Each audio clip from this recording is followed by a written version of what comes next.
नमस्कार बंधुरा सुमित्रार रान्नाघर থেকে বলছি। দেখুন আজকে আমি একটুখানি ঝিঙেকে একটুখানি ভাপিয়ে নেব ওই চাটুতে দিয়ে, তারপরে এটাকে কিরম করে কি করব দেখাচ্ছি। প্রথমে ঝিঙেটাকে আমি গরম চাটু আমি এগুলোতে বসিয়ে দিচ্ছি। আপনারা যদি মনে করেন দেখে কোনোদিন করে খাবেন, অতি অবশ্যই করে খাবেন, ভালোই লাগবে।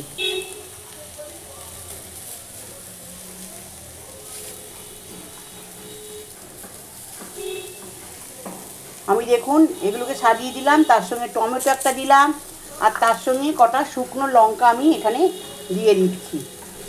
এই শুকনো লঙ্কাগুলো এগুলো সমস্ত কিছু আমি ভালো করে একটু পুড়িয়ে নেব, নিয়ে তারপরে আমি ফেরত আসছি। দেখুন বন্ধুরা, এটা কিন্তু আমার এইগুলো হয়ে গেছে। এবার এইগুলোকে নামিয়ে দিই, একটু ভাপিয়ে নিয়েছি, এগুলো দেখতে পেলেন আমি পুড়িয়ে নিলাম। এবার এগুলোকে আমি রেডি করব, করে আপনাদেরকে আমি বাকিটা সবটাই দেখাবো।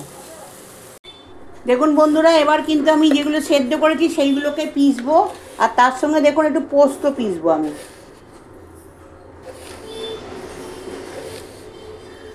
পোস্ত পিসবো, পোস্তর সঙ্গে যে লঙ্কাগুলো দিয়েছিলাম সেই লঙ্কাগুলো পিসবো, আর টমেটোটা পিষে নেবো। তারপরে আমি বাকি সব এইগুলো বাকি সব পিষে নেবো। আগে আমি পোস্তটা ভালো করে পিষে নিই। দেখুন বন্ধুরা, পোস্তর সঙ্গে আমি একটু বাদাম দিয়ে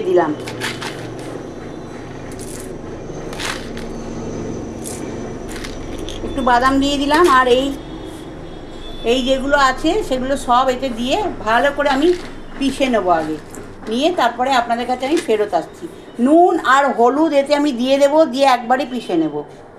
নুন আর হলুদটা দিয়ে দিয়েছি, দিয়ে এটা পিষে নিচ্ছি আমি, তারপরে ওই ঝিঙেগুলো পিসবো। দেখুন বন্ধুরা, এবার আমি ঝিঙেগুলো সব ভালো করে পিষে নিচ্ছি, নিয়ে ফেরত আসছি। আমি যে পোস্ত পিষেছিলাম সেই মিক্সির জায়গাতে লেগেছিল, তার উপর আমি দিয়ে দিয়েছি এটা। দেখুন বন্ধুরা, আমার এটা পেশা হয়ে গেছে। এবার এটা আমার তেলও গরম হয়ে গেছে। এবার এটা আমি এর মধ্যে আগে ঢেলে দিলাম।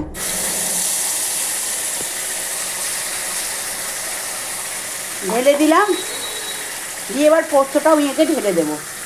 যে পোস্ত পেশাটা আছে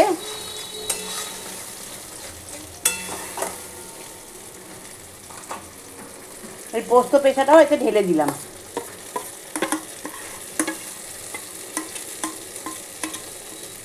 এতে একটু হতে সময় দেবো, দিয়ে তারপরে ফেরত আসছি। দেখুন বন্ধুরা, এটা কিন্তু দেখতে পাচ্ছেন রেডি হয়ে গেছে। এটা রেডি হয়ে গেছে,